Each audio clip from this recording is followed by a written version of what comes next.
ओम नमो भगवते वासुदेवाय नमः। नमस्कार प्रिय भक्तगणों, स्वागत है आपका दोस्तों। कार्तिक पूर्णिमा का बाकी पूर्णिमा के हिसाब से अधिक महत्व है। इस बार कार्तिक पूर्णिमा पर 30 साल बाद बेहद शुभ योग बन रहे हैं। ऐसे में कार्तिक पूर्णिमा के दिन स्नान, दान और पुण्य कार्य करने से कई गुना अधिक लाभ मिलने वाला है। आइए जानते हैं कब है कार्तिक पूर्णिमा और महत्व।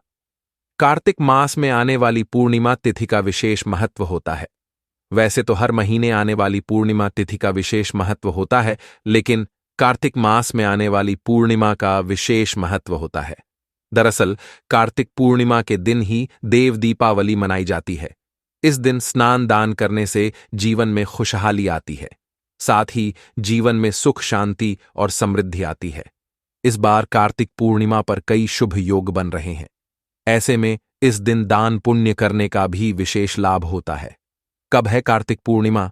कार्तिक मास की पूर्णिमा तिथि का आरंभ 15 नवंबर को सुबह 6:20 पर होगा। कार्तिक मास की पूर्णिमा तिथि का समापन 15 नवंबर मध्य रात्रि 2:59 पर। ऐसे में कार्तिक पूर्णिमा का व्रत 15 तारीख शुक्रवार के दिन रखा जाएगा। कार्तिक पूर्णिमा पर बने शुभ योग। कार्तिक पूर्णिमा पर इस बार चंद्रमा और मंगल का राशि परिवर्तन योग दोनों एक दूसरे की राशि में रहेंगे। कार्तिक पूर्णिमा पर देर रात गज केसरी राजयोग बनेगा। साथ ही इस दिन बुधादित्य राजयोग भी बनेगा। इसके बाद अब कार्तिक पूर्णिमा पर 30 साल बाद शश राजयोग बनेगा, क्योंकि अब अगले 30 साल बाद ही शनि कुंभ राशि में गोचर करेंगे। ऐसे में कार्तिक पूर्णिमा पर जो भी उपाय और दान पुण्य के कार्य करेंगे तो आपको उसका 100 गुना अधिक फल मिलेगा। कार्तिक पूर्णिमा का महत्व। कार्तिक पूर्णिमा को लेकर पौराणिक कथा भी है। मान्यताओं के अनुसार भगवान शिव ने त्रिपुरासुर नामक राक्षस का वध किया था।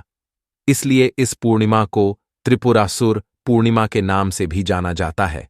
इसलिए वजह से ही इस जिन देव दिवाली भी मनाई जाती है।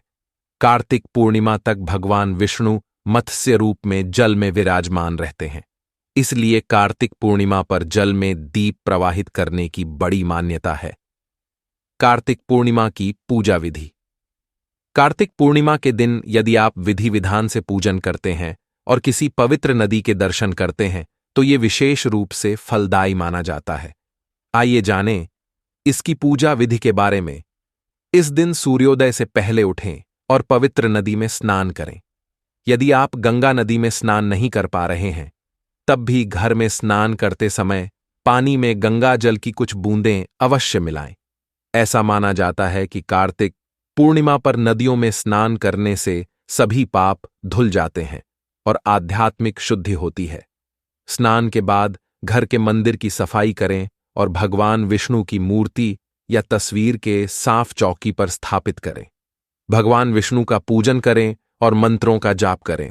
शाम के समय दीपदान करना विशेष माना जाता है। यदि आप किसी भी जलाशय के पास घी या सरसों के तेल का दीपक जलाते हैं तो ये विशेष माना जाता है। आप इस दिन घर के भीतर और बाहर भी दीपक अवश्य जलाएं। अंधकार को दूर करने वाले प्रकाश का प्रतीक यह दीपक आपके जीवन में मनोकामनाओं की पूर्ति और समृद्धि लाने वाला माना जाता है। दीपक ईश्वर के प्रति कृतज्ञता का प्रतिनिधित्व करते हैं और कहा जाता है कि वे नकारात्मक प्रभावों से रक्षा करते हैं। आप इस दिन भगवान विष्णु को समर्पित सत्यनारायण कथा का पाठ भी कर सकते हैं। इसके लिए घर के सभी लोग एक साथ मिलकर इस कथा का पाठ करें और कथा के समापन पर प्रसाद वितरित करें। कार्तिक पूर्णिमा का दिन दान और दूसरों की सेवा करने के लिए भी एक आदर्श दिन माना जाता है। इस दिन अन्नदान या भोजन दान करना आपके लिए शुभ हो सकता है। आप इस दिन जरूरतमंदों को वस्त्र आदि का दान भी कर सकते हैं। दोस्तों, आशा है कि आज की इस प्रस्तुति में बताई गई जानकारी आपको अच्छे से समझ आ गई होगी। वीडियो अच्छा लगा हो तो एक लाइक और चैनल को सब्सक्राइब अवश्य करें। धन्यवाद।